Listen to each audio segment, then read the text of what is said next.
cette présentation, on va parler de navigation chirurgicale.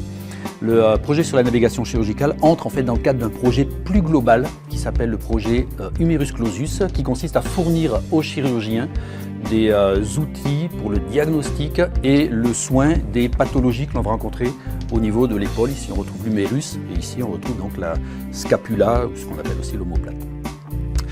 Ce projet a été majoritairement supporté financièrement par un contrat européen qui s'appelle un contrat Interreg franco-suisse qui regroupe de multiples partenaires français et suisses, donc 7 chirurgiens, 2 entreprises et 3 centres universitaires. On se trouve ici dans un centre universitaire dans le laboratoire CIM appartenant à l'université Savoie-Mont-Blanc. Et dans ce laboratoire, donc, on a travaillé avec 3 enseignants-chercheurs et Christian Helmo qui est un doctorant qui a beaucoup œuvré au développement de cet aspect de navigation chirurgicale. On va maintenant parler de navigation chirurgicale, c'est-à-dire suivre cet élément-là avec une seule caméra. Sur la petite animation que vous observez ici, donc je tiens le dispositif, vous voyez qu'on est capable en temps réel de suivre les différents éléments plans qui ont été collés sur un objet de surface un petit peu quelconque. Ici c'est un double dodécaèdre. De la même manière, on va pouvoir associer un repère qui apparaît maintenant avec ces axes rouge, vert, bleu ici.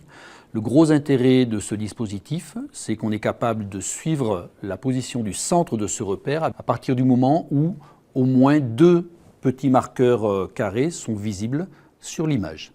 On est capable d'identifier des déplacements à mieux que le dixième de millimètre sur cet objet, quelle que soit la position de l'objet dans l'espace.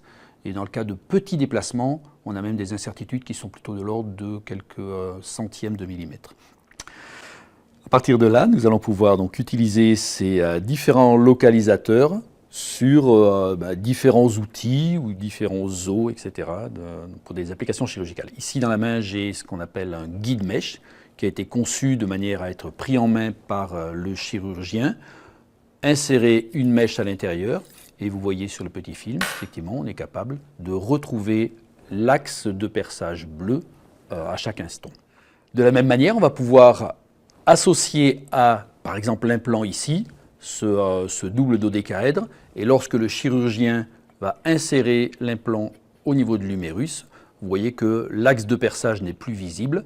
Par contre, on est capable, bien évidemment, de le suivre grâce à la détection de ce localisateur. Pendant l'opération, le chirurgien n'a plus qu'à prendre en main le guide mèche et à faire coïncider les 2 axes qui apparaissent en bleu sur la figure que vous avez ici. Et le logiciel de navigation indiquera au chirurgien s'il a le droit ou non de percer. Sur l'image, donc vous observez le chirurgien avec les 2 localisateurs. Remarquez que le chirurgien ici ne voit bien évidemment pas l'orifice de fixation et s'appuie uniquement sur l'outil de navigation chirurgicale pour pouvoir implanter. À ce jour, nous avons fixé 4 clous, c'est-à-dire en fait une vingtaine de vis. Voici par exemple une image sur laquelle vous observez le clou avec plusieurs vis implantées et on observe une bonne adéquation entre les axes de visée initiaux et les éléments réellement positionnés. On va parler maintenant de prothèse. Donc lorsque l'articulation ici est trop endommagée, le chirurgien va du côté de l'humérus, va enlever complètement la tête humérale et fixer une partie métallique. On ne va pas parler de cet élément-là. Sur la partie omoplate, ici, le chirurgien va également fixer une pièce métallique avec une forme hémisphérique. Fixer un élément sur une omoplate, ce n'est pas évident. Ce n'est pas évident déjà parce qu'un défaut de positionnement va conduire à des risques importants de luxation de l'épaule, c'est-à-dire que l'humérus va pouvoir sortir de son articulation, et puis être capable de fixer un élément métallique dans une zone d'omoplate présentant des épaisseurs aussi faibles, ça nécessite de positionner les vis suivant une orientation particulière qui permet de traverser une épaisseur optimale d'os. Vous voyez que l'axe naturel de perçage, ou en tout cas l'axe intuitif de perçage, serait plutôt l'axe rouge qui est perpendiculaire à la surface articulaire. L'axe qui est plus intéressant pour le chirurgien, ça serait plutôt l'axe vert qui permet de traverser une épaisseur d'os plus importante. En réalité, le chirurgien en cours d'opération ne va voir que la petite zone blanche que vous voyez sur l'image ici, que la zone articulaire. Et naturellement, il va plutôt avoir envie de percer suivant l'axe perpendiculaire à cette section-là. Nous, on va, par navigation chirurgicale, on va essayer de le guider pour lui dire non, il faut plutôt percer suivant cette direction-là. Donc fixer cet élément mécanique sur l'omoplate, c'est quand même une opération qui est plus complexe que de fixer un clou. On a besoin d'un élément complémentaire qui va s'appeler un stylet que l'on observe ici. Donc ce stylet, à nouveau, on va pouvoir le déplacer dans l'espace et vous observez ici qu'on est capable de suivre notamment assez précisément la pointe de ce stylet. Ce stylet va nous servir à palper une zone articulaire. Pour réaliser cette fixation, ici, nous devons, avant opération, réaliser un scan de l'omoplate, ce qui est très courant en chirurgie, et prédéfinir l'orientation de l'axe idéal au niveau du chirurgien.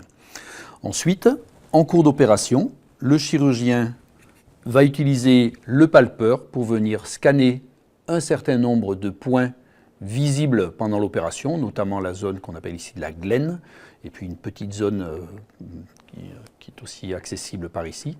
Et on va faire une opération qu'on appelle de bone morphing. C'est en fait un recalage de surface qui va nous permettre de repositionner l'os réel par rapport à l'os virtuel et l'axe de perçage préidentifié. C'est ce que l'on voit sur la figure que vous avez maintenant à l'écran. Les petits points rouges, c'est les points scannés. Au-dessous de chacun des petits points rouges, vous avez des petites zones vertes qui sont vraiment les zones de contact. Et l'omoplate qui a été repositionnée sur ce nuage de points. Donc voici une scène réelle enregistrée en laboratoire d'anatomie, pour laquelle on voit que le chirurgien est en train effectivement de scanner la zone articulaire. Et vous voyez que les zones visibles ne sont pas très importantes. Donc le chirurgien prend simplement en main le guide mèche et suit les indications fournies par le logiciel de manière à nouveau à faire coïncider les axes de visée souhaités et l'axe réel du guide mèche. À partir du moment où les informations sont toutes vertes, il peut procéder au perçage. À l'issue de cette étape de recalage de surface, le chirurgien a maintenant toutes les informations pour pouvoir procéder à la fixation. Dans les essais que nous avons réalisés en labo d'anatomie, on n'a pas fixé qu'une seule vis, on a réalisé en fait 5 axes de fixation.